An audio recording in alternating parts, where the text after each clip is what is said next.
Tayo po ay manalangin, Panginoon, kami po ay papasalamat sa araw na ito sapagkat kayo muli ng tagumpay sa pagkakabangon mula po sa kamatayan patungo sa panibagong buhay at pagpapaunawa ng kahulugan ng buhay na walang hanggan sa bawat isa sa amin. Salamat, Panginoon, sa linggong ng daan at kami ninyong inihanda sa mensahe ng pag-asa na patuloy ninyong ipinapaunawa at pinaparanas sa bawat isa sa amin. Ito po ang aming pagsama at panalangin na may pasasalamat sa pangalan ni Jesus. Amen.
Magalak, bayan ng Diyos. Papurihan natin at sambahin ang Panginoong muli na buhay. Tunay na nakahangang-hanga ang araw na itong si Yahweh ang nagbigay. Tayo ay magalak, ating ipagdiriwang. Ito ang araw ng masayang pagdiriwang. Itaas natin si Kristo Jesus at paglingkuran.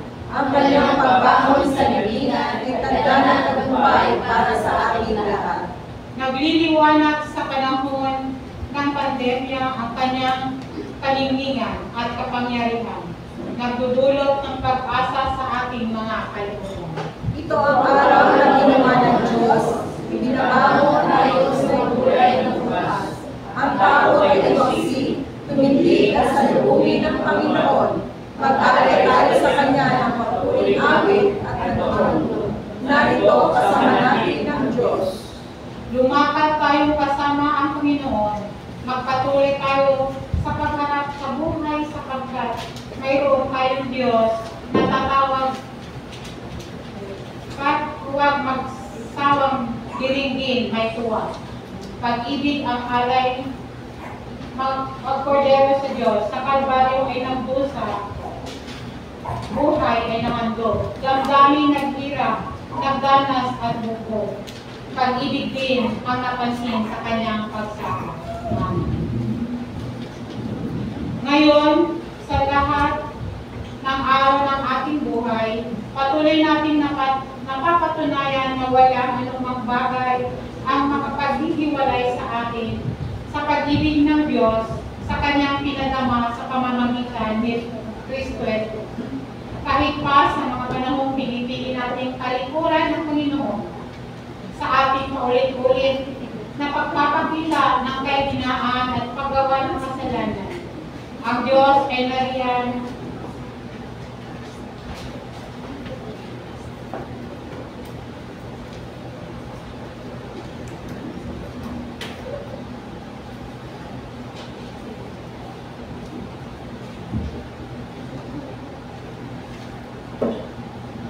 mapagtagumpay ang wika ng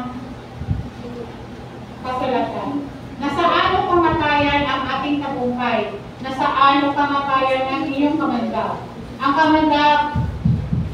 kamatayan ay ang kasalanan, at ang kapangyarihan ng kasalanan ay nagmumula sa kautusan. Magpapasalamat tayo sa Diyos na nagbigay sa atin ng tagumpay sa pamamagitan ng ating Panginoong Kristo Jesus. Tumayo at ang lahat at mag-alay tayo na masigabong palakpakan at masiglang awitin at alay forevermore. Awitin po natin ang Alive Forevermore.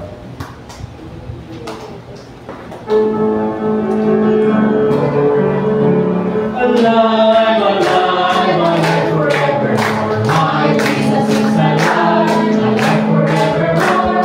Alive, alive, alive forevermore. My Jesus is alive forevermore. Sing hallelujah, sing hallelujah. My Jesus is alive forevermore. Sing hallelujah, sing hallelujah. My Jesus is alive. Buhay, buhay, buhay kailanman. Si Jesus ay buhay, buhay kailanman. Buhay, buhay, buhay kailanman. Si Jesus ay buhay kailanman. Awitin natin ang hallelujah. Si Jesus ay buhay kailanman. Awitin natin ang hallelujah.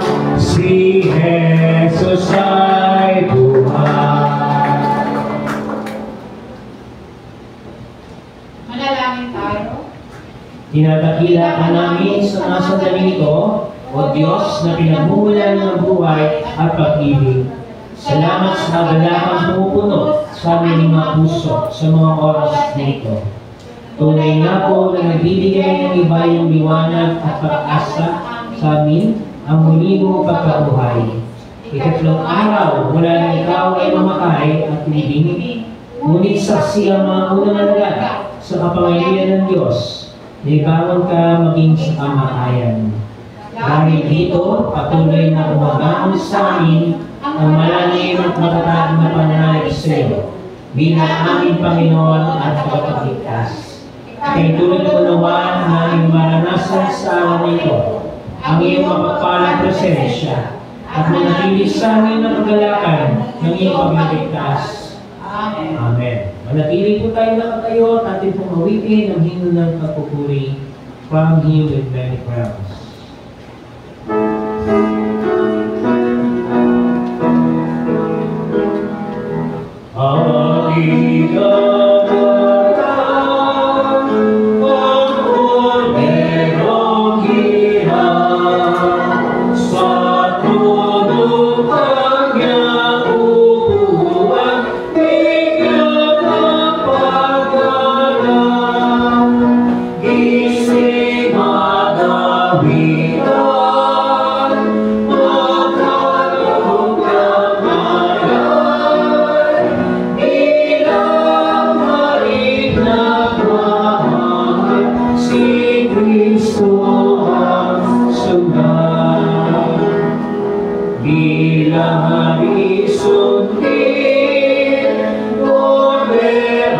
Diyos natin, may pag-ibig kong pag-ibig, ilang mo'y nagdalhin, Kristo ang nagmamahal, buhay ang siyang harin, harin natin ang pag-ibig ay nagmamahal. Haring mapagpalang, pagtawag mo'y handa, ang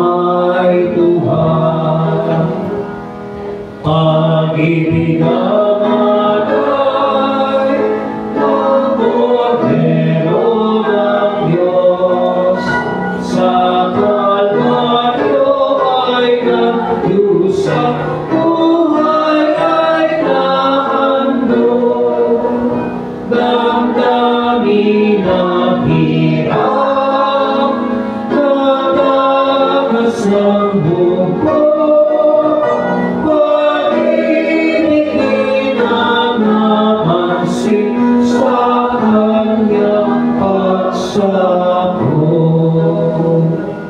Amen.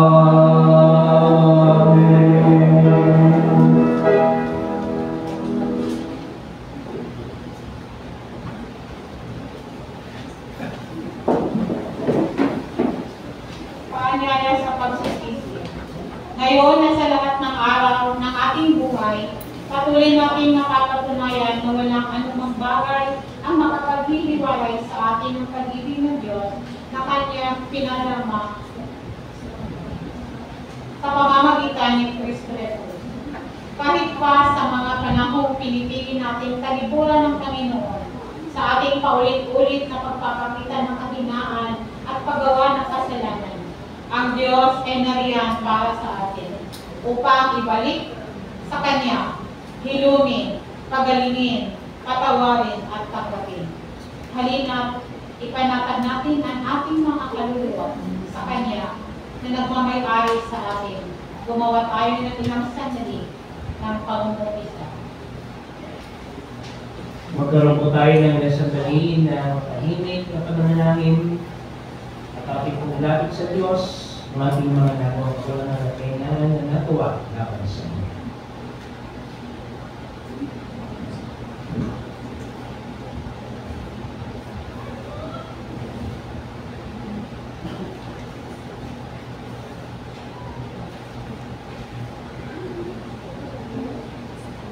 Ating pamawitin ang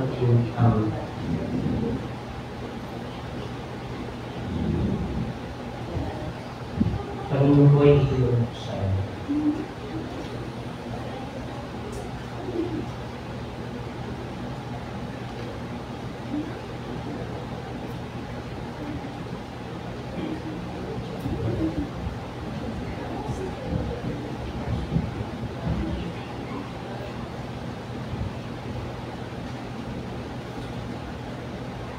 Number 59 books. Paningin ko ay iyong buksan. AIC number 59.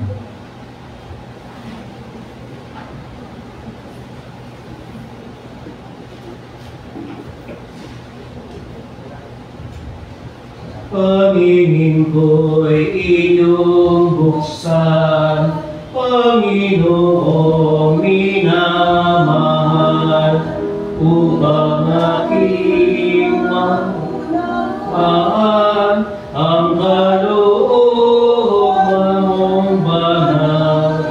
Naririto ako, O Diyos, nakalaan na maglingkod. Paningin ko'y iyong buksan, di mabagal. Mga kapatid, ating pong damhin at tanggapin ang patawad at pagmamahal na binibigay sa atin ng ating Panginoon sa Kristo. Siya ay nabuhay na maguli at ang pag-ibig niya ay nananatili sa atin magpakailanman.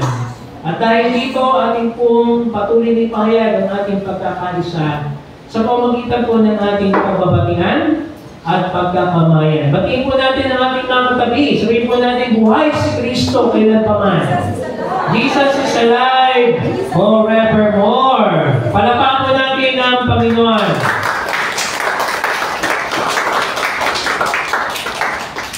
Tayo po ay darapo na sa pamabalita at pagbati ng ating iglesia.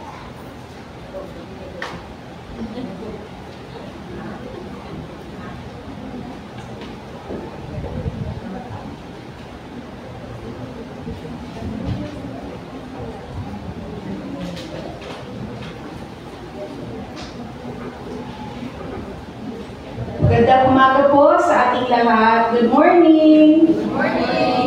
Kumusta po ang ating pag-celebrate ng Semana Santa? Okay naman po, kahit mainit ang panahon. Tayo po ay nagsama-sama sa ating mga pamilya at tayo po ay sama-sama din pong nagmilay upang alalahanin ang paghihirap at pagsasakripisyo ng ating Panginoong Yesus. At higit sa lahat, siya po ay buhay. Buhay ang Panginoon. Ay amen? Amen! Amen! Salamat po. Sa linggo pong ito ay ating sinaselebrate ang linggo ng pagkabuhay. At mamaya po ay meron tayong, actually si Pastor pala dapat ang mag-announce, no? Pero meron po tayong bibinyagan. Tama po ba? Mamaya na baby. No? And then, magkakaroon din po ng short meeting ang ating Board of Trustees, ang ating Board of Board of Trustees, Elders, and din po ating ilang member ng konsilyo upang pag-usapan po ang ilang bagay hindi po sa ating mga properties. Ayan. So, short meeting lang po naman dahil pagdating po ng buwan ng Hunyo, tayo po ay papasok na sa bagong ecclesiastical year. Kung tayo po ay nagse-celebrate ng bagong taon, pag New Year, January, sa atin po sa UCCP Pasay o sa buong United Church of Christ in the Philippines, ang ating pong bagong taon or ecclesiastical year ay papasok po ng Hunyo. Okay po? At sa Hunyo po, ay magkakaroon po tayo ng panibagong pamunuan ng konsilyo. Kaya po, hinihingi ko po ang lahat na huwag kayong a-absent. Sana nandito po lahat sa Hunyo. Matagal pa naman. Pero, hinahanda ko na po ang lahat para ho makapag-isip tayo, makapagpanalangin sa Panginoon kung sino po ang ating ihahalal na bagong pamunuan ng ating pong konsilyo. Dahil po ang ating council officials or officers ay nagsilbi na po o naglingkod na po ng termino natin for minimum of 2 years. Ang inyong lingkod po, si Sister Venus at si kapatid na Tomas ay mag-e-end na po ang aming termino bilang opisyales ng konsilyo sa darating po na Mayo. Kaya po, election natin ay sa buwan po ng Hunyo. Ipanalangin po natin sa Panginoon at tayo po magkakaroon din ng kaunting orientasyon. Ano po, bago po tayo magkaroon ng election. So, I think yun lamang po at in behalf of the Christian Education and Nurture Committee, ang ating pong chairperson si Joy Ombao, ihanda rin po natin ang ating mga kabataan, mga bata, sa darating po nating vacation church school. Kaya po yung inyong mga apo, yung inyong pong mga anak, yung inyong mga kapitbahay, ayan, ay ating pong imbitahan sa darating po na vacation church school natin. Maganda po ito para doon sa mga bata na bakasyon. Oo, para magkaroon sila ng mga kwento tungkol sa ating Panginoong Diyos at mag-aral ng mga kanta. Ayan po. So, may nakalimutan pa ba ako in behalf of the council? Siguro po, kung meron man ay dadagdagan pa na lang po ito ng ating pastor. Salamat po.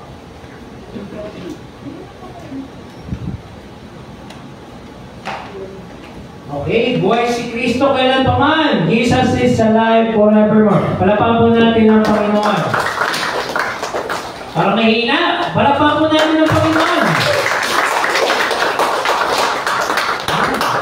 Dapat po tayo ay humabol kasi kanina pang umaga, nag-service na po yung ating mga kalakhan ng mga kapatiran. Medyo galit talaga tayo.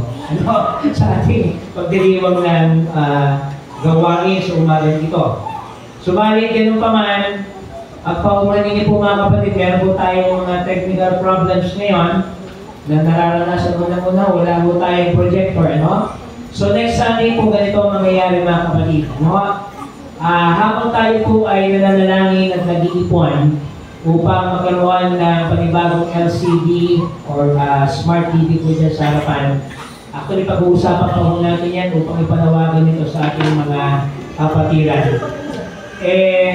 Babalik po muna tayo dun sa ating ginagawian na paraan ng pagbasa ng liturhiya. Ano po? Upang magkaroon na rin po ng assurance at hindi na po tayo magturuan kung sino po magpiprint. Ang inyong likod na po ang magpiprint ng liturhiya. Gagawin ko na lang po ito dito sa ating church. On time. Kasi ho, ang difficulty natin, maaga nga po tayo nagsesend ng liturhiya, pero late naman na piprint. So wala rin. Okay? So medyo kanino, pag pumanin nyo, nagkakagulo po kami. Dapat po hindi niya patawanan tayo ng ating Panginoon. Dapat kasi ho, ay ready ho tayo sa panahon ng pananambahan at hindi ho nagkakagulo. Dahil gusto ko ng ating Panginoon ay nasa kaayusan tayo. Okay po? So, next Sunday po, para sa ating technical team, thank you very much sa inyong effort na gumawa po ng PowerPoint presentation. Pero for the meantime, na wala po muna tayong wala po tayong PowerPoint presentation, ako po muna magpiprint ng liturgy. Okay po? Malinaw na po yan. At ako na rin po ang magdadala dito sa church. Dumarating naman po mag-time ng inyong lingkod para makasama po tayo. Okay? So pangalawa po mga kapatid, ating pong itadaos mamaya ang sakramento ng banal na bautismo. Ano po? Sa katauhan po ng sanggol na ating itatalaga mamaya. So nawa po ipadalangin po natin, nawa ay maging maayos po at maging mabunga ang ating pong pagdaraos po ng sakramento ng bautismo Kristiyano. Ating din pong pinapapasalamat ang presensya ng ating pong mga panauhin. Ano po? So babanggitin ko na lang po yung mga pangalan at tumayo na lang po at maaaring na lang po yung inyong mga kamay pag binanggit ko po ang inyong mga pangalan. Ano po? Si kapatid na V ba to? V. Salor. Parang Vilman. Tama ko ba? Vilman. Vilman Salor. And ganun din po si yung kanyang anak na si Luke. Okay, so kapatid na kanyang ganun din po si Eleanor.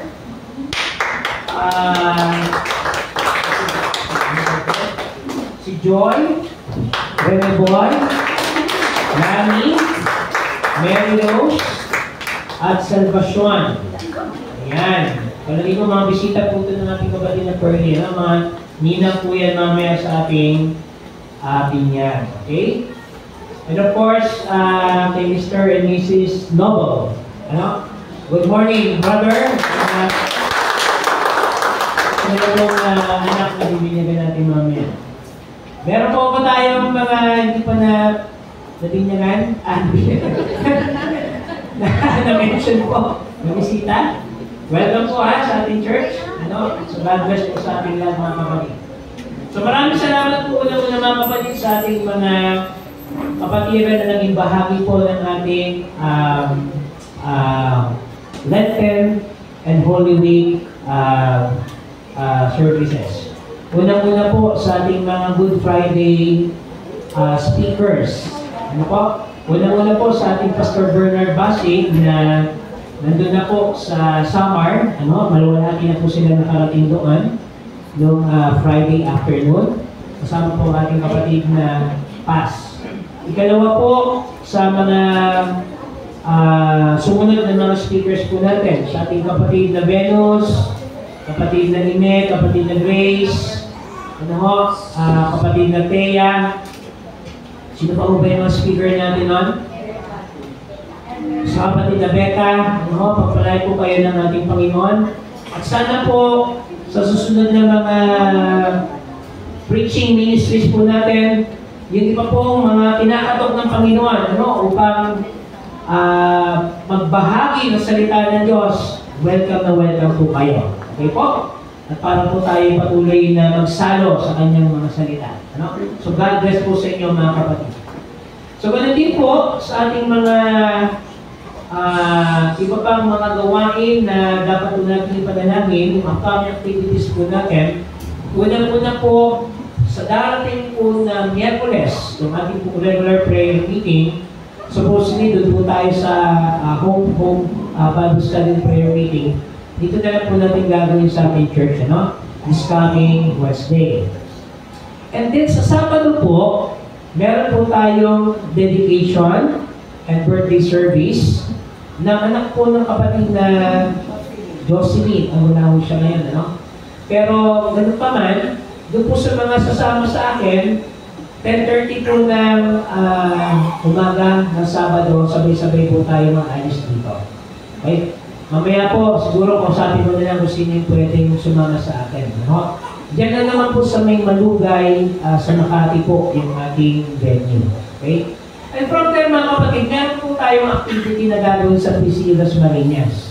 Yung pong makakasama ko, isasama ko na rin kayo doon sa Cavite. Ano po, meron pong ecological forum. Ano po, nagagawin po sa PCU Las Marinas in cooperation po ng community ministries ng ating conference. So, ibigbitin ko na kayo mga kapatid, pagkagaling natin doon sa dedication, diretso po tayo ng PCU Las Marinas. Update lang naman po yun, 1 o'clock hanggang 5 o'clock ng hapon. Pag-usapan na lang po natin mamaya. And then, kinabukasan po, April 27, idadaos po natin yung ating sakramento ng bautismo.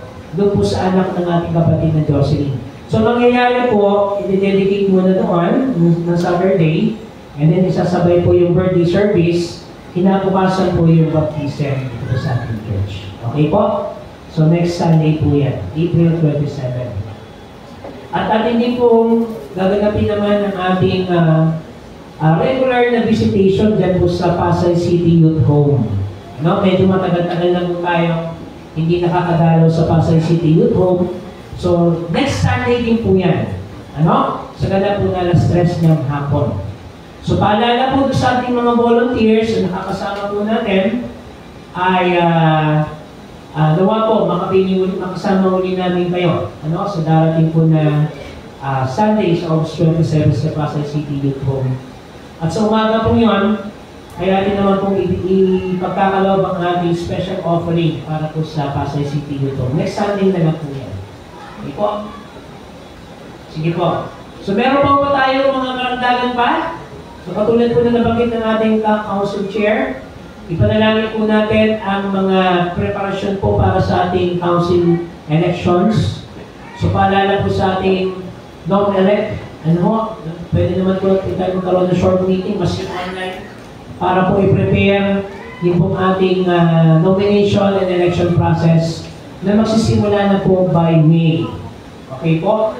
And then, yung ating team pong anniversary committee ay pinapaalalahan ko po na mag-convene at magpulong para po i-finalize po natin yung ilang mga preparation para po sa ating nalalapit na anniversary celebration sa June 15. So meron po tayong mga set of activities na pinaplanuhan at nawa po ay maging mabunga po ang ating nalalapit na anibersaryo. Okay po? So patuloy natin sama sa panalangin ang sambahayan po ng Pardo. Noong nakaraang Webes po ay pinaniwan po yung 40th day, 40th day ng ating kapatid na Oring Pardo. So supposedly po dapat merong service tayong gagawin doon, kaya lang ang pagkit po ng ating kapatid na Ditas ay magtatabay na lang po tayo sa kanilang abiso upang malamang po by June po yung daos yung inarment ng ating pong kapatid na Oring Pardo. So pagdating po ng earn niya, ay nandun pa ako sa kanilang tahanan sa Las Piñas. Po. Sige po, meron pa po tayo ng mga pabalita pa? So kung wala po tayong copy ng mga liturgies, please refer na lang po sa ating group chat. Pakikisuyo na lang po, pakidownload na lang po yung pansamantala muna yung ating pong liturgy sa ngayon at kapasensyahin nyo na po yung ating pong technical difficulties ngayon. Meron po ba tayo ng pabalita ba, mga kapatid? Sige po sa ating CWA.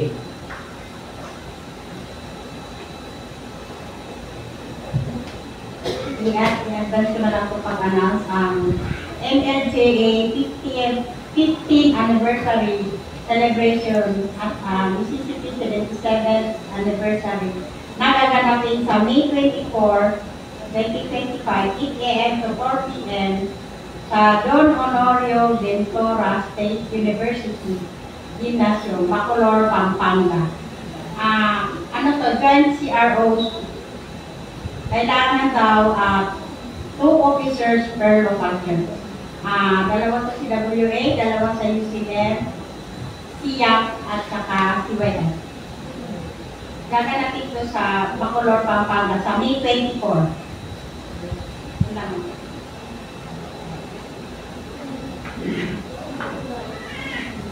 Meron pa ba tayong mga pabalita pa? Kung wala na po, ay tumayo po bawat isa sa pagbasa ng ating mga matayang talata na pamimirayan sa umaga nito.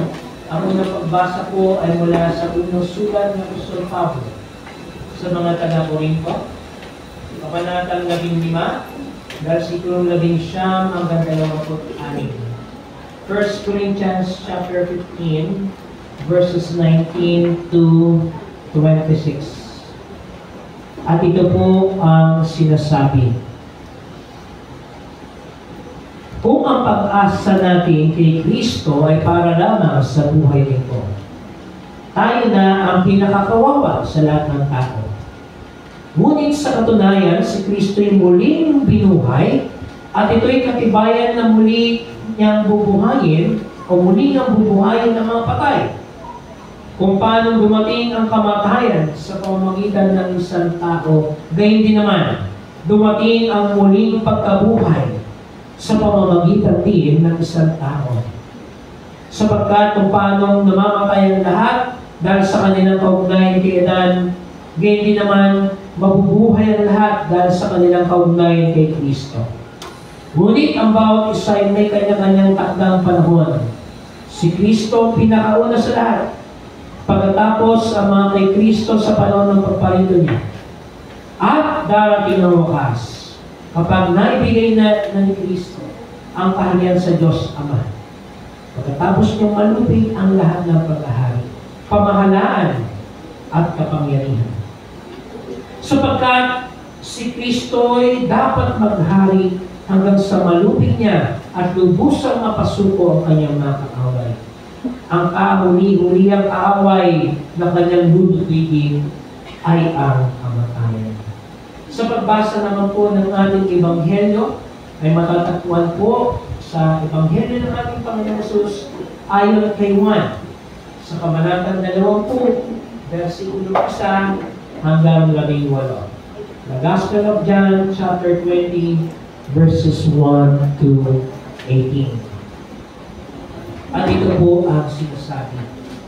Madilim-dilim pa ng unang araw ng Sanlinggo, pumunta si Maria Magdalena sa libingan. Naramdaman niyang naalis na ang batong nakatakip sa libingan. Dahil dito, patakbo siya pumunta kay Simon Pedro at sa alagad na mahal ni Jesus. At sinabi sa kanila, kinuha nila ang Panginoon mula sa libingan at hindi namin alam kung saan siya nilagay. Sina Pedro at ang nasabing alagad ay nagpunta sa libingan. Kapwa sila tumakbo, ngunit si Pedro ay naunahan noong isa.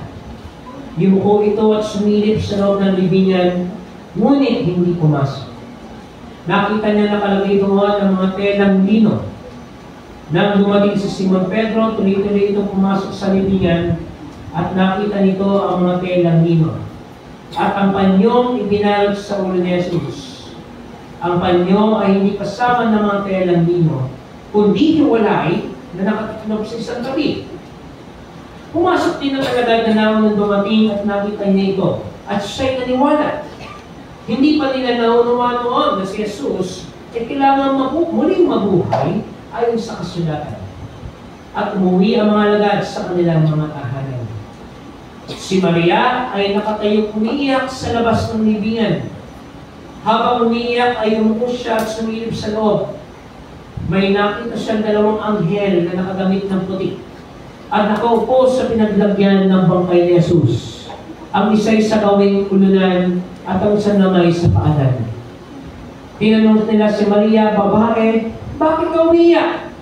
Sumagot siya, "Kinuha nila ang aking Panginoon at hindi ko alam kung saan siya inilagay." Pagkasabi nito ay napalingon siya at nakita niya si Jesus na nakatayo roon. Ngunit hindi niya nakilala si Jesus iyon. Tinanong siya ni Jesus, "Babae, bakit ka umiiyak? Sino ang hinahanap mo?" Akala ni Maria, ang kausap niya ay ang hardinero. Kaya't sinabi niya, "Ginoo, kung kayo po ang kumuha sa kanya, pakituro nga po ninyo sa akin kung saan ninyo siya inilagay at kukunin ko." "Maria!" sabi ni Jesus.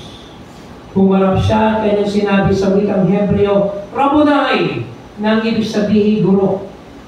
Sabi ni Jesus, "Huwag mo akong hawakan, sapagkat hindi pa ako nakakapunta sa Ama. Sali, pumunta ka sa aking mga kapatid at sabihin mo sa kanila na aakit ako sa aking Ama at inyong Ama, sa aking Diyos at inyong Diyos." Kaya si Maria Magdalena ay pumunta sa mga alagad at ibinalita sa kanila, "Nakita ko ang Panginoon." At sinabi rin niya sa kanila ang mga sinabi sa kanya, Jesus. Pinagpala po tayo ng ating Panginoon sa Kristo sa pagkakabasa ng kanyang buhay at banal na salita.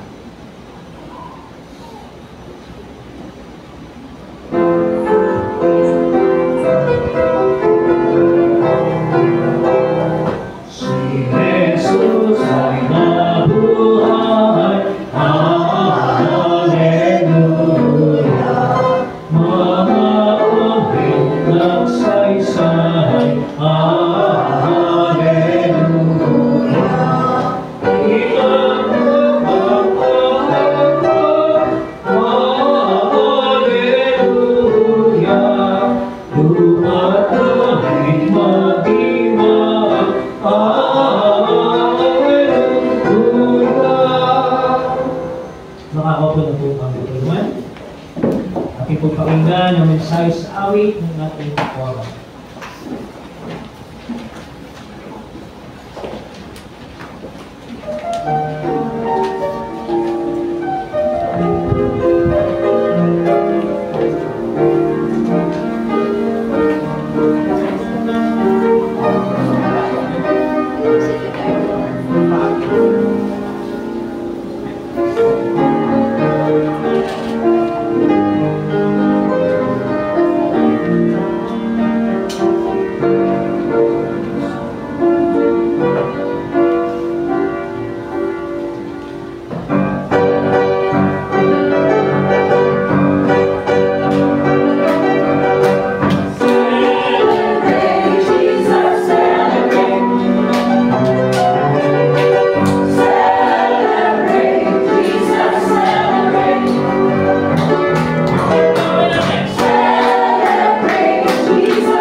Mabuhay si Kristo kailanpaman. Palakpakan natin ang Panginoon.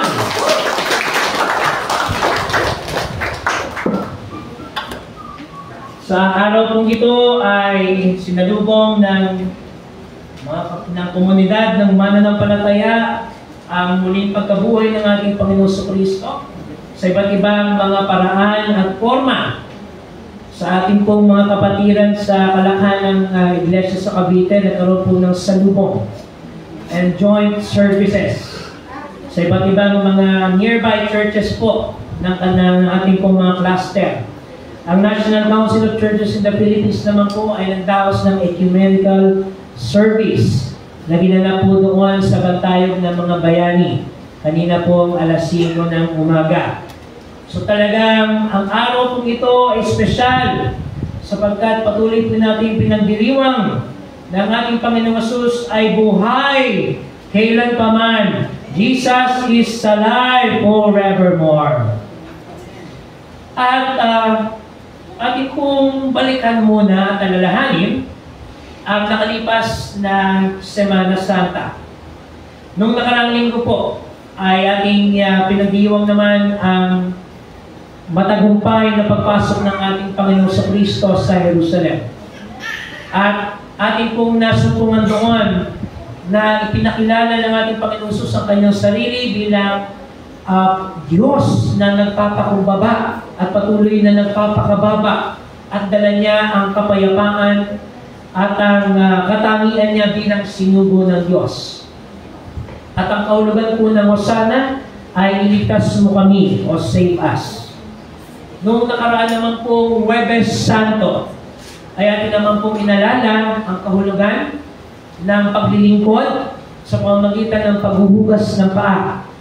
At ganun din naman ay ating inalala ang ginawang pagliligtas ng Diyos sa bayan ng Israel at kung paano pong bibigyan ng kahulugan ang katawan at dugo ng ating Panginoong sa Kristo sa pamamagitan ng kanyang katawan at dugo ang banal na komunyon. Noong nakaraang Biyernes naman po ay ating binigyan ng daan ang huling 7 wika ng ating Panginoong sa Kristo. Sa kung paano siya po ay nakaranas ng paghihirap, ng pangalipusta, ng kamatayan sa krus. At kahapon naman po ay nasa yugto tayo ng pananahimik at paghihintay sa kung ano ang mangyayari sa kalagayan ng ating Panginoon sa Kristo. Tayo po'y sumandaling manalangin. Panginoon, ang amin pong patuloy na pagtitiwala sa inyo na kayo'y muling nabuhay na maguli sapagkat ito ang inyong ipinangako. Panginoon, nawa ang inyong banal na Espiritu muli ang mangunad mangusap sa amin at patuloy namin itanghal ang inyong dakilang pangalan mula ngayon at magpasawalang hanggan. Amen. Bago po natin pagnilayan ang matagumpay na pagkabuhay na maguli ng ating Panginoon sa Kristo, dumaan muna tayo sa isang yugto na tinatawag po nating pag-aagam at pagdududa. Kahapon, siguro ang pwede natin isipin, ano ba ang mangyayari matapos na namatay ang ating Panginoong Hesus? Marami mong mga katanungan na pwede nating sabitin at ihayag sa harap ng Diyos. At marahil ito po ang naramdaman ng mga alagad ng mga panahon yun. Imagine mga kapatid, nung trial na ng ating Panginoon sa Kristo, unti-unti na pong nawala ang mga alagad ng ating Panginoon sa Kristo. Nagtaguan na po sila. Yung pong araw-araw na nakakasama ng ating Panginoon sa Kristo sa katauhan ni Pedro, na lagi po nagsasabi, Panginoon, mahal na mahal kita. Ipagtatanggol kita. Kahit anong mangyari, makipagpatayan man ako. 3 beses na itinatuwa ang ating Panginoon sa Kristo. Yung mga sumalubong sa Kanya noong matagumpay na pagpasok sa Jerusalem at nagsabi ng Hosana, sila rin po ang mga taong nagsabing ipako yan sa krus. Ang mga tao na inaasahan ng ating Panginoon sa Kristo ay tinaban na wala sa Kanyang tabi. laganap ang tinatawag po nating betrayal na nangyari sa ating Panginoong Hesus. Iba't ibang forma ng pagkadismaya. Ngunit nanatili pa rin ang dakilang pag-ibig ng Diyos para sa atin, ang kanyang inialay ang kanyang sarili para sa sangkatauhan. Nawasak po yung tela sa templo ng Jerusalem na naghahati po sa pagitan ng tao at ng Diyos, na nagdulot ang kamatayan ng ating Panginoong Hesus upang muli tayo magkaroon ng kaugnayan sa Kanya. Ang tanong ay ganito, sa panahon na namatay ang ating Panginoong Hesus, nasaan siya? At ito po ang gusto kong bigyan ng pansin muna sa umagang ito. Nang ating Diyos ay hindi natulog. Subalit siya po ay nanahimik at nasa ilalim pa rin ng kontrol ng ating Diyos Ama ang sangkatauhan. Bagaman ang kanyang anak na si Jesus ay namatay, naniniwala po na ang ating Diyos Ama ay nanatili sa kanyang pagiging manlilikha at tagapagkontrol ng sangkatauhan. Marami pong mga teorya na nagsasabi na ang ating Panginoong Hesus daw po ay dumako sa Sheol. Actually, kanina po sa ating pong Sunday School, tinalakay po natin yan. Yung pong Sheol ay isang lugar na kung saan naroon yung mga spirito na naghihintay po ng judgment. No?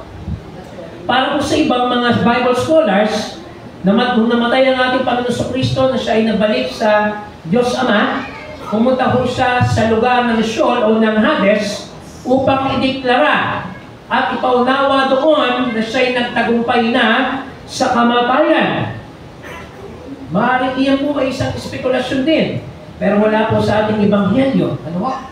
Subalit ang malinaw po mga kapatid, na ang ating Diyos ay patuloy na nagpatibay na siya ang Diyos na nasa kontrol pa rin ng buong sangkatauhan at hawak niya ang kinabukasan ng bawat isa sa atin. Pangalawa po, sa panahon ng ating Panginoong Kristo ay namatay, naroon ang pag-aasam ng mga mananampalataya sa pangako ng kanyang sinabi na siya'y muling mabubuhay na muli. Nandun pa rin po yung tinatawag nating anticipation at pinanghawakan nila ang pangako ng ating Panginoong Hesus na sa ikatlong araw siya'y mabubuhay na muli. Maaaring naramdaman din ng mga alagad ng ganitong kataga, kung ganitong mga sitwasyon. Parang wala namang nangyari sa aming paglilingkod. Diriin ninyo, araw-araw nila nakasama ang Panginoon, namatay ang ating Panginoon sa Kristo, parang walang bunga. Minsan ho, ganyan ang ating pakiramdam pag sinikap natin gawin ang lahat, pero hindi naman natin agad nakikita yung bunga. Sabi nga po ng isang mga awit, I did my best, but I guess my best wasn't good enough. Para po sa mga alagad, bakit ganon? Sa kabila ng kanilang paghihirap at sakripisyo, namatay si Jesus.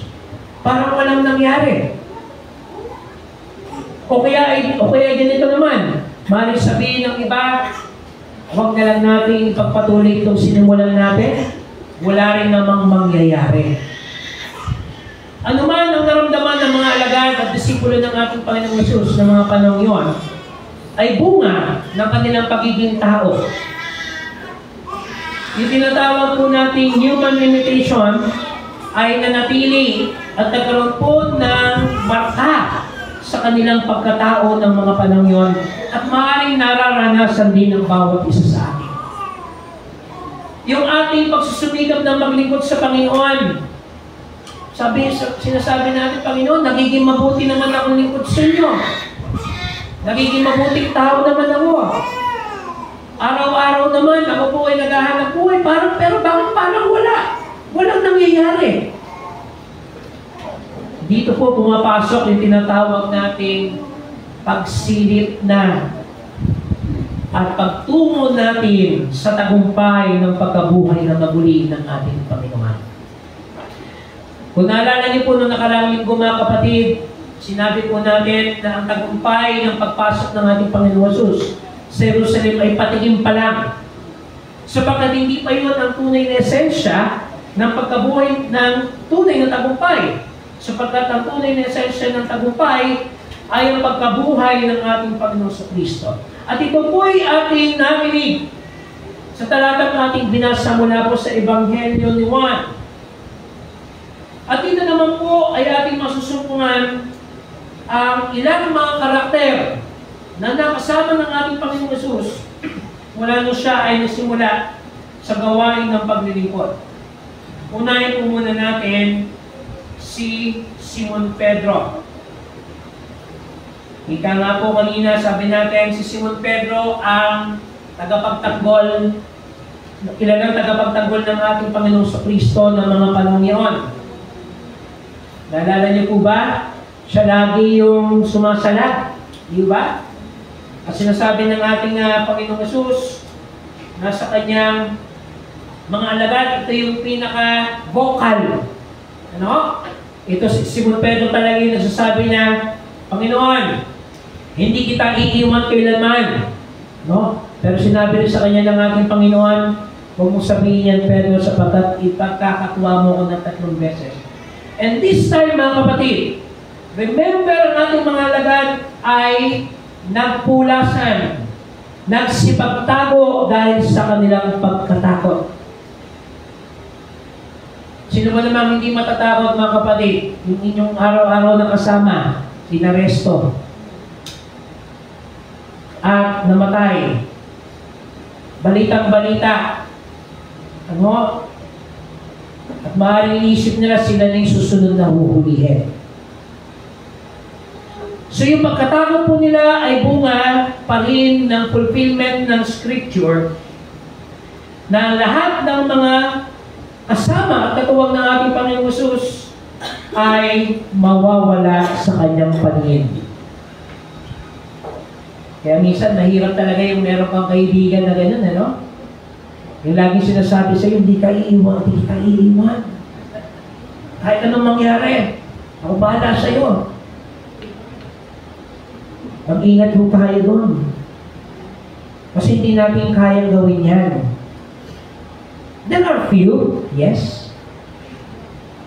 Pero karamihan po sa mga nagsasabi ng ganyan, eh nangiiwan din naman sa ere. Maging tayo man, mga mananampalataya, lagi natin sinasabi sa Diyos yan. Panginoon, hindi kita ipagpapalit. Ano? Lagi kitang pupurihin at sasambahin. Pero konting ano lang, nag-divert po tayo. No? Madali po tayong tumalikod sa Kanya. At dahil po yan sa kalikasan natin at limitasyon bilang mga tao. At yun po dapat natin bigyan ng pansin. Ng pagkabuhay na maguli ng ating Panginoong Kristo ay nagpapaalala sa atin na tayo ay merong limitasyon bilang mga tao at kinakailangan natin ang Diyos. Sumunod po si Maria Magdalena. Imagine ang isang babae. Ang mga kalalakihan nagtatago ng mga panahon yon. Narito po si Maria Magdalena na merong tapang at lakas ng loob. Sino po ang maglalakas loob na pumunta doon sa libingan ng ating Panginoon sa Kristo? Kaya rin yung minsan, yung po pagiging gender po natin, hindi nasusugot ang pagiging lalaki o babae sa courage. Sa totoo lang, mas dumagang lalaki. Minsan, pinoproject lang natin na matapang tayo, pero sa totoo lang, hindi. Dahil sa kwento pong ito, ang mga babae, ang patuloy na nanindigan at nagkaroon ng tapang upang pumunta doon sa libingan ng ating Panginoon sa Kristo. Minsan, mas strong ang mga kababaihan. Physically, they are weak, yes, may mga limitation. Mas malakas po tayo. Projection po natin mga lalaki, tayo yung mga macho. Ano ho? Pero minsan hindi. Mas madalas po makikita ng tapang ang mga kababaihan. Sapagkat sa kwentong ito, mga kalalakihan po ay nagsipagtago. At bukod tangi po, si Maria Magdalena na tumungo sa libingan ng ating Panginoon upang tingnan ang kanyang kalalagayan at sitwasyon. And yes, naniniwala po ako dyan mga kapatid. We are equally created by God. Tayo po ay nilikhang pantay ng Diyos. Pero madalas, ang mga kababaihan ang nangunguna. Bakit hindi naman po natin tanggapin yan mga kapatid ng mga kalalakihan? No? Okay lang yon. Kasi may mga kanya-kanyang limitation din naman ng lalaki at babae. May mga kakayanan ng lalaki, hindi kaya gawin ng mga babae. At may mga kakayanan naman ng mga kababaihan na hindi kaya gawin ng mga kalalakihan. Dahil tayo pantay ng nilikha ng Diyos. At sa kwentong ito, ipinapaunawa ng ating Diyos ng kanyang pagkabuhay na maguli ay nagdudulot ng pantay na pagtrato sa bawat isa sa atin, maging ang mga kababaihan at mga kalalakihan. Sumunod po, nang nasumpungan na ni Maria Magdalena ang libingan, ay kanyang nasumpungan at nakita ang dalawang anghel na nakadamit ng puti at nakaupo sa pinaglalagyan ng bangkay ng ating Panginoong Hesus. Sa gawing ulunan at isa na may sa paanan. So dalawang side, ano ho? Saan daw po? Sa ulunan at sa paanan. At tinanong nila si Maria, babae, bakit ito umiyak? Sumagot siya, kinuha nila ang aking Panginoon at hindi ko alam kung saan siya nilagay. Pagkasabi nito ay napalingon siya at nakita niya si Jesus na nakatayo roon, ngunit hindi niya nakilala si Jesus iyon. At tinanong siya, babae, bakit ka umiiyak? So narito po ang isang kalagayan na kung saan nasumpungan ng mga mata ni Maria Magdalena ang isang katawan, ang isang niluwalhating katawan na tinatawag po nating glorified body ng ating Panginoon sa Kristo.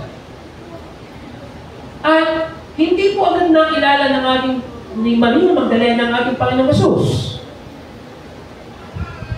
Bakit po kaya? Sapagkat hindi pa ho siya nakakasumpong o nakakadating sa tinatawag po nating glorification. Ang kalagayan po ni Maria Magdalena ay nasa katawang panlupa. Subalit ang ating Panginoong Hesus naman ay binuhay na katawan, isang uri ng katawan na pinagpala, nakaranas ng tagumpay. Subalit si Maria naman po ay nakakaranas pa rin ng kabiguan sa kanyang kalagayan bilang isang tao. So narito po ang isang tagpo na kung saan ay pinapaunawa ng pagkabuhay na maguli ng ating Panginoon sa Kristo ay nagdudulot ng pag-asa upang masumpungan natin ang isang kalalagayan na pang-walang hanggan. Ano? Sabi natin kanina, kung may foretaste, meron ding 4C. Naaninagan po ni Maria Magdalena ang glorified body ng ating Panginoon Hesus. Subalit hindi po hinayaan ng ating Panginoon Hesus na hawakan siya, sapagkat hindi pa ho nararanasan ng ating ni Maria Magdalena ang mamatay at ang pagkabuhay na maguli. Nangangahulugan ng pagkabuhay na maguli ng ating Panginoon sa Kristo ay nagdudulot upang ipaalala sa atin ang ating pagtanaw sa buhay na walang hanggan. Sumunod po mga kapatid, merong balita na sinabi si Maria Magdalena. Ano po yung sinabi niya dito mga kapatid? Nakita ko ang Panginoon. I have seen the Lord. Ano po ang unang reaksyon ng mga disipulong lalaki? Hindi sila naniniwala. Paano kaya kaya ipapatunayan ni Maria Magdalena ang kanyang nasaksihan. Unang-una, mga babae na mga panahon yun, hindi pinaniniwalaan agad. Kasi sila po yung mga mababang uri. Pangalawa po, paano nila paniniwalaan si Maria Magdalena? Samantalang meron siyang nakaraang buhay na hindi maganda. Kilala niyo pa si Maria Magdalena? Siya po yung na-rebuke at kinasor ng ating Panginoon. And yet, nakaranas ng pag-ibig at kaligtasan ng ating Diyos. Dahil marami po siyang matidilim na nakaraan sa kanyang buhay. Imagine, isang babae na maraming asawa. Hindi lang asawa, ginawa siyang ulasisi. Unang makakasumpong sa Panginoon at mambabalita na nakita niya ang Diyos, sino maniniwala sa Kanya? And yan, ginamit po siyang kasangkapan ng ating Panginoon Jesus upang maging daan ng mabuting balita ng kaligtasan. Isang tao na nakaranas po ng kadiliman, subalit nakasumpong ng liwanag, kaligtasan, pagpapatawad at pag-ibig na dulot ng ating Panginoon sa Kristo. Ganyan po kadakila ang pag-ibig na dulot ng ating Panginoon Jesus, na bagaman tayo po ay nakaranas ng mga madidilim na nakaraan, na hindi tayo kaaya-aya karapat-dapat sa harap ng Diyos at sa harap ng tao, ay patuloy tayong kinakasangkapan ng Diyos upang maging daan ng kanyang kaligtasan. Hindi ho pa sapat na dahilan na yun upang tayo ay magdiwang at sabihin natin na nakita ko ang Panginoon. I have seen the Lord. Kung nakita po ni Maria Magdalena ang Panginoon, meron siyang kwentong ipapahayag. At tayo po ngayon ay tinatawagan ng Diyos upang maging tagapagdala at tagapaghatid ng mabuting balita na si Jesus ay muling nabuhay na muli. Naalala ko po muli yung aking kapitbahay. Lagi kong sinasay kong kapitbahay ko. Siguro nabubulunan na to eh. Kasi umabilig talaga sila kumanta. Meron pong isang Sunday, kinanta niya yung ano nga ba yun? I was afraid this time around. Sino ba? Ella May Saison ba yun? Bumibirit na siya. Ang huling kanta niya, tell my heart excel. Pero dapat till yun eh. Tell my heart excel. Biglang nagbago yung message kasi mula till, naging tell. Pero sa isip-isip ko, yes, we have a story to tell. Meron tayong dapat ikwento. At yun po yung essential ng awitin na hymnong we have story to tell to the nations. Meron tayong balita na dapat ipahayag. At ano po yung balitang yun, mga kapatid? Kasi Jesus ay buhay kailanman. Nabuhay ang ating Diyos na tayo po ay nagtitiwala at sumasamba sa Kanya. At tayo po ay tagapaghatid at tagapagdala ng balitang ito. Mga kapatid, sa umagang ito, nagtagumpay ang ating Panginoon Kristo sapagkat ito ang kalooban ng Diyos Ama. At siya ay sumunod sa kalooban ng Diyos Ama. At nanatili siyang nagtiwala sa kalooban ng Diyos Ama. At patuloy po tayong tinatawagan upang magpatuloy sa pagiging tapat sa Diyos, patuloy na pagsunod sa Kanya, at higit sa lahat, ang maging tagapaghatid ng mabuting balita na si Jesus ay buhay kailanman. Muli, tayo po ay nagpapasalamat sa Diyos sapagkat siya'y muling nagbangon mula sa kadiliman at sa kamatayan at naniniwala po tayo na si Jesus ay buhay magpakailanman. Sa pangalan po ng Ama, ng Anak at ng Espiritu Santo. Amen.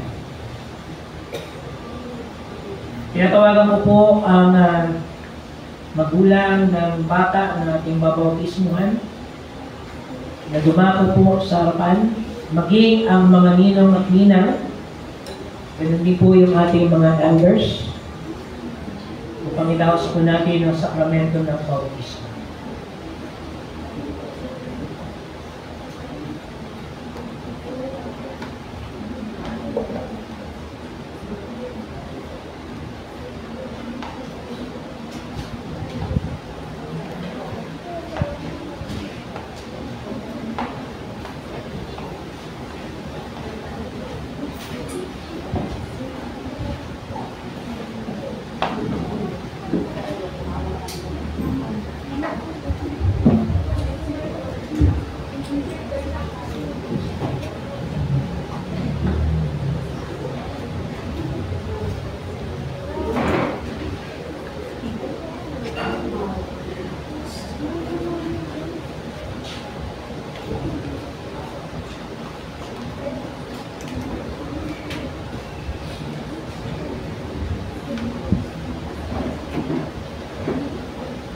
Mga minamahal, gaganapin natin ngayon ang isa sa dalawang sakramento na kinikilala ng ating simbahan at ito ay ang sakramento ng bautismo.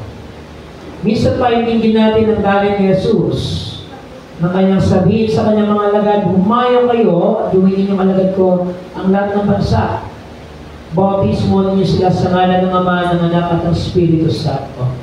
At turuang sumunod sa lahat ng pinag-uutos ko sa inyo. Tandaan ninyo, ako ay laging kasama ninyo hanggang sa katapusan ng sanlibutan.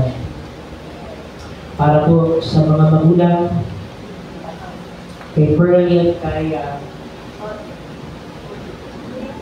Ollie, Brother Ollie and Sister Pearlie, tinulog ninyo ang inyong anak sa dakang ito. Unang-una, sa pamamagitan ng gawain ito ay ating kinikilala ng isa pa ng Diyos ang pinagmulan ng lahat ng ating pag-ibig. At bilang magulang ay ating tinatanggap ang maibiging gawa ng Diyos sa sanlilikha. At inihandog natin sa Kanya ang pasasalamat ng ating puso para sa kaligayahan at pag-asa na dumating sa ating buhay sa kaanyuan ng sanggol na ito. Higit pa rito ating kinikilala ng ating maibiging pagkilos sa Diyos ay higit sa ating kapatiran, higit sa mga bagay nito. Magkagayon man, bago natin malaman ang maibiging pagpapasakit ng Diyos sa ating buhay, ang pag-ibig niya ay lagi nang nahayag sa atin at sa ating mga ginagawa. Sa pagbibigyan sa batang ito kung gayon, ay ating niyahayag sa manla na pagman wala pa sa kanyang kamalayan ng pag-ibig ng Diyos, ay taglay na niya ang maibiging pag-ingat sa kanya at ito ay siya ilingit sa kanya sa paglago ng kanyang buhay. Dalawa po, sa pamamagitan ng gawain ito ay ating inihahatid ng batang ito sa kanyang bagong kapaligiran. At ito ay isang maibigin at nagpapahaging pamayanan ng Panginoon ni Kristo Jesus. Ang simbahan na yung pamayanan ito sapagkat tayo ang mga nakaranas ng pag-ibig na pinakita sa atin sa pamamagitan ni Kristo. Dahil dito tayo ay nagsisikap na makapamuhay sa isang buhay na nagmamalasakit ng pag-ibig para sa ating kapwa. Sa pagbabautismo sa batang ito, tayo na mga kasapi sa tahanan ng Diyos ay nangangako at naghahayag na ating paliligiran ng pag-ibig ng batang ito sa uri ng pag-ibig na ating nakilala sa pamamagitan ng Kristo Jesus. Sabi ng Panginoon, hayaan ninyo lumapit sa akin ng mga bata at huwag ninyo silang hadlangan sapagkat sa kanila nahuhukol ang kaharian ng Diyos. Katotohanan sinasabi ko sa inyo, sino mang hindi tumanggap ng kaharian ng Diyos tulad ng batang ito ay hindi makakapasok naman. At kanyang inalang ang mga bata at pinagpala.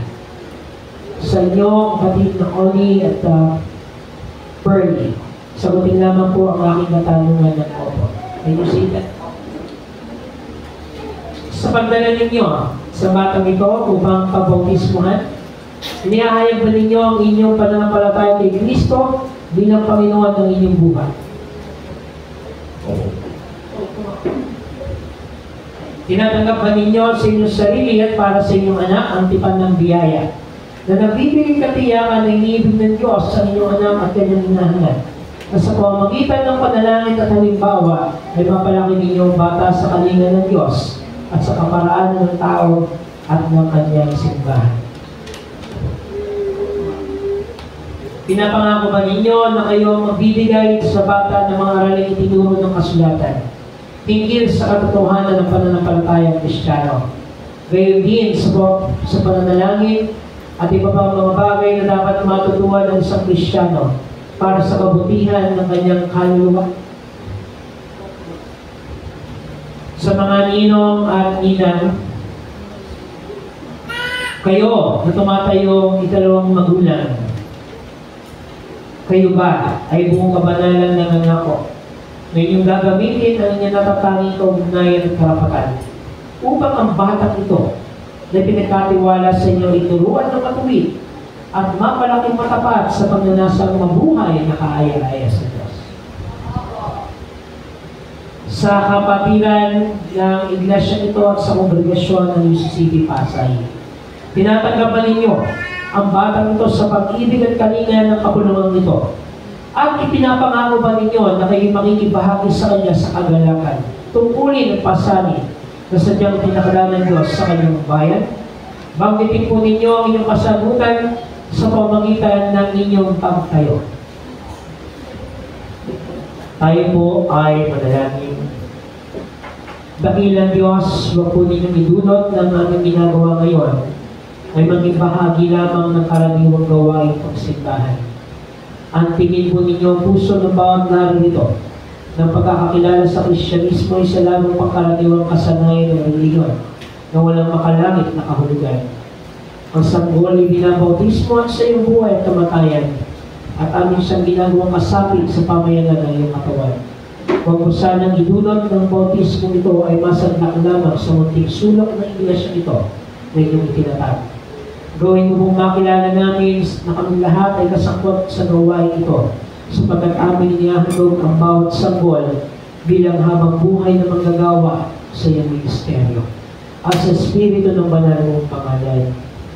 Amen.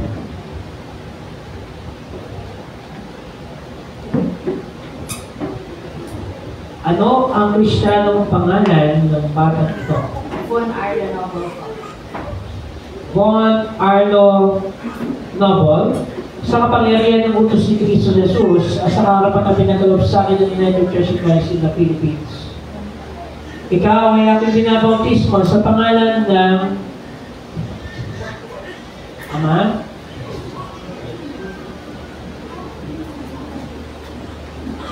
ng Anak,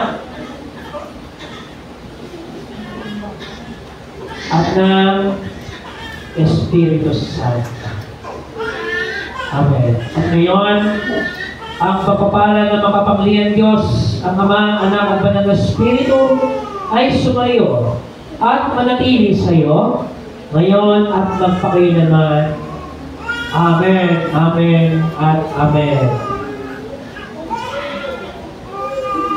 Mga kapatid, sa pananampalataya ngayon, tinatagubilin ko sa inyong maibiging pangangalaga si Von Arlo Noble. Ang batang ito na sa araw nito ay ating kinilala at tinanggap bilang kasapi sa mag-anak ng Diyos. Nawa sa tulong ng Panginoon ay makaagapay tayo ng batang ito sa kanyang paglago sa buhay na lang ipaglingkod kay Kristo Jesus. At nawa sumili lahat ang pagpapala ng Panginoon sa Kristo, ang pag-ibig niya sa Kristo at ang pagkakayos ng Espiritu ngayon at magpakailanman. Amen. Marap po tayo sa kapulungan. Palakpakan po natin ang Panginoon at welcome po sa pamayanan ng Diyos, Von Arlo Noble. Congratulations, Brother Ollie and Pearly. God bless you all. Jesus loves the little children. All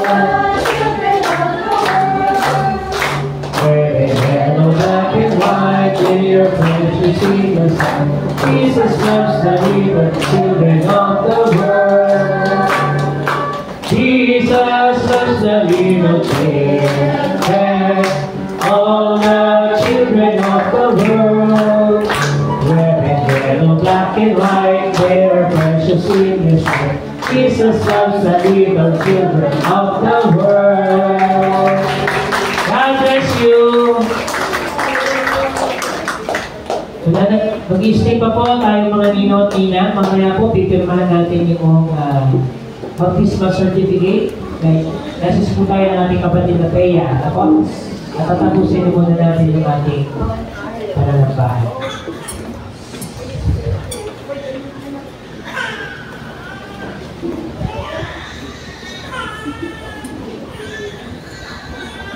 Pasalamatan natin ang Diyos, ang Ama ng ating Panginoon, Jesucristo. Dahil sa laki ng habag niya sa atin, tayo binigyan niya ng isang panibagong buhay sa pamamagitan ng muling pagkabuhay niya, Jesucristo. Ito ang nagbigay sa atin ng isang buhay ng pag-asa na nagmamana tayo sa kayamanang di masisira, walang kapintasan, at di kukupas na inihanda ng Diyos sa langit para sa inyo. Ugulin natin ang biyaya nito na kaloob sa atin ng Diyos. Alay tayo ngayon ng may kagalakan.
Marapat lamang na kami ay tutugon ng may pasasalamat.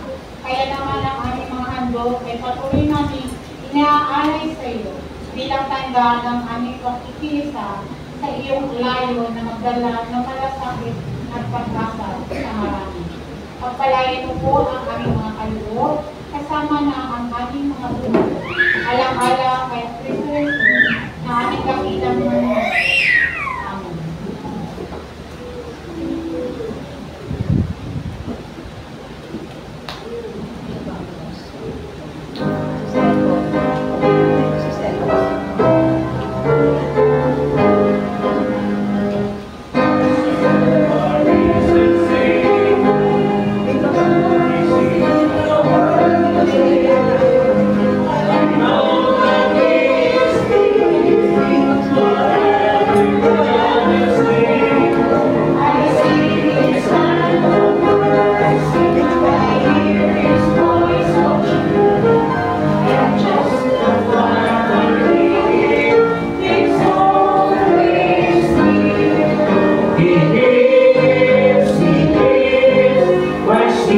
Jesus lives today.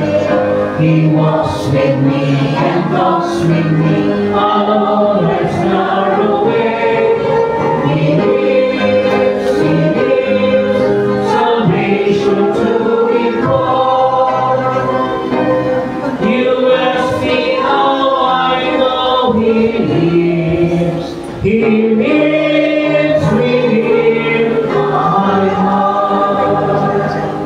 In all the world around me, I see His loving care. And though my heart grows weary, I never will despair. I know that He is leading through all the stormy clouds. The day of His appearing will come at last. He lives, Christ Jesus lives today. He walks with me and talks with me along life's narrow way. He lives, salvation to impart. You ask me how I know He lives. He lives within my heart. Rejoice, rejoice, O Christian, lift up your voice and sing eternal hallelujah to Jesus Christ the King, the hope of all who seek Him, the help who find Him high. The Father is so loving, so good and kind. He lives, Christ Jesus lives today. He walks with me and talks with me along life's narrow way.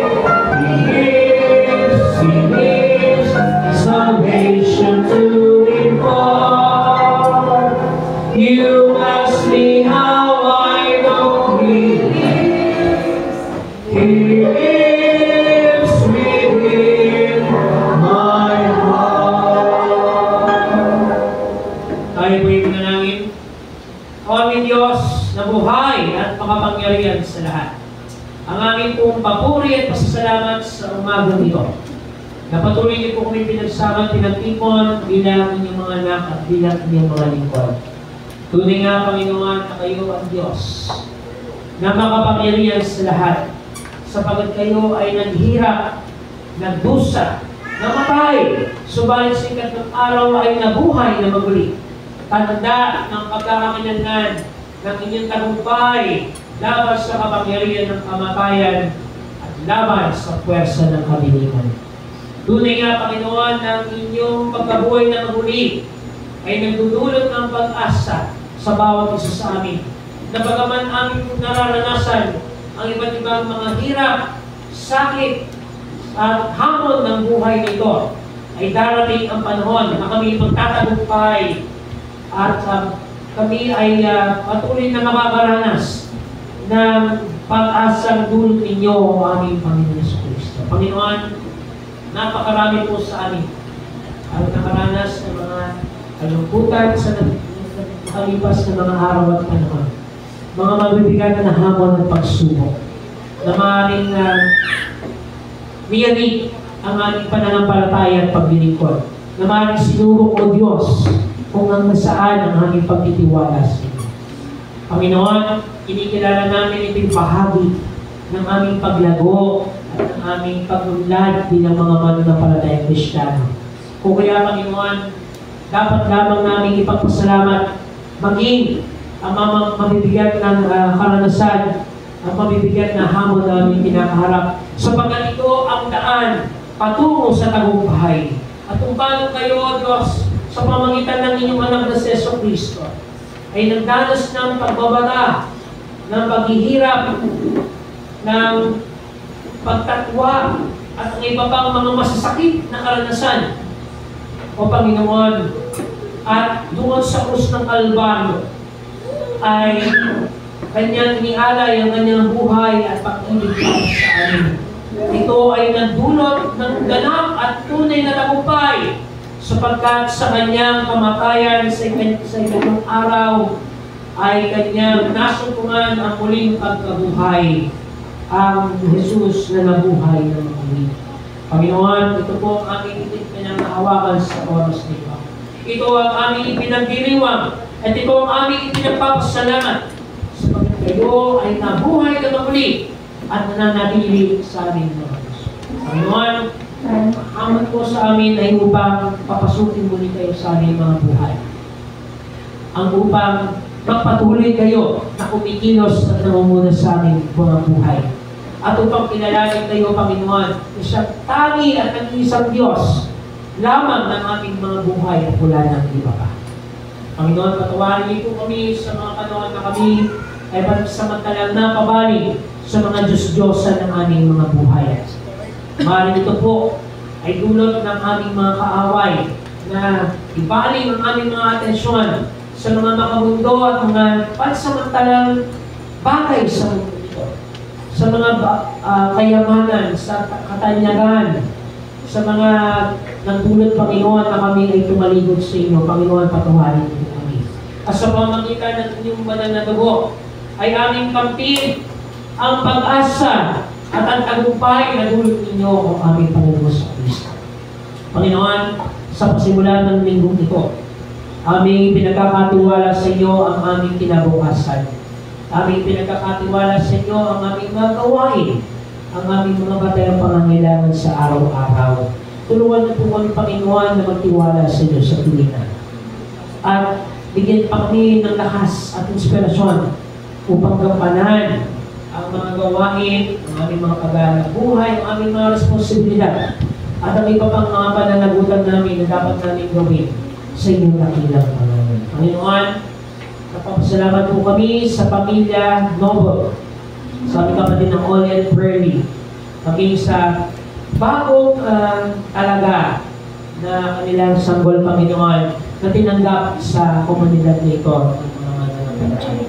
Dalayan ko po, Panginoon, ang mga ninong at ninong na narito sa ngayon, ang aming mga panauhin, O Diyos, ang aming mga kapatid mula sa iba't ibang iglesia. At patuloy namin kinikilala, O Diyos, na kayo ang dahilan ng aming pagtitipon ng mula ng iba. Sa inyo kami kukuha ng lakas, sa inyo kami kukuha ng inspirasyon, at sa inyo namin ipapahayag ang inyong kadakilaan mula ngayon at magpasawalan. Panginoon, sumagang ito, ang namin ang pag-asa na dulot ninyo mula ngayon at magpasawalan.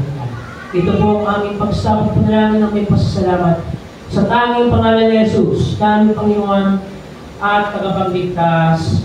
Amen. Ang aming Panginoon Jesus ay nakaranas ng paghihirap ng kamatayan, subalit sa ikatlong araw ay nabuhay na maguli, nagdudulot ng pag-asa at ng buhay na walang hanggan sa sino mang nagtitiwala at sumasampalataya sa Kanya. Humayo tayo at ihayag ang mabuting balita ng kaligtasan mula ngayon at magpasawalang hanggan sa pangalan ng Ama, ng Anak at ng Espiritu Santo. Amen.